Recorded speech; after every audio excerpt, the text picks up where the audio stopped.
আল্লাহ পাক বাকারা শব্দের অর্থ কি জানেন? গাভী। কোরআনে কারীম আল্লাহ রাব্বুল আলামিন অসংখ্য প্রাণীর নামে, তারপরে বিভিন্ন সৃষ্টির নামে আল্লাহ পাক সূরাগুলি সন্নিবেশিত করেছেন। যেমন স্থলভাগের মধ্যে সবচেয়ে বড় প্রাণী হচ্ছে হাতি। হাতির নামে সূরা আছে, সূরা ফিল। আবার ছোট্ট প্রাণী পিপিলিকা, তাকেও বাদ দেওয়া হয় নাই, তার নামেও সূরা আছে, সূরা আন-নামল। আবার মানুষের নামেও সূরা আছে, একটা না দুইটা। ধরে বলেন কয়টা? মানুষের নামে সূরা আছে দুইটা।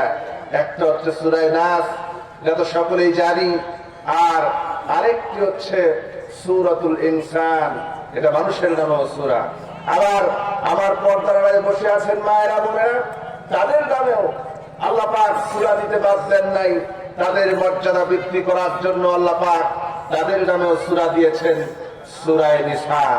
আবার কোরআনে কারীমে মাকরুসার নামে সূরা আছে, মৌমাছির নামে সূরা আছে, আছে না? আছে। মৌমাছির নামে আল্লাহ পাক সূরা দিয়েছেন। এই মৌমাছি আল্লাহ পাক সৃষ্টি করেছেন কেন? মধু উৎপাদন করার জন্য। আর মধুকে করেছেন বিশ্ববাসীর জন্য শেফা। জোরে কোন আল্লাহু আকবার।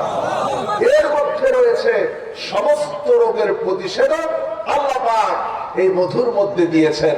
জোরে বলেন আল্লাহু আকবার। কিন্তু আপনারা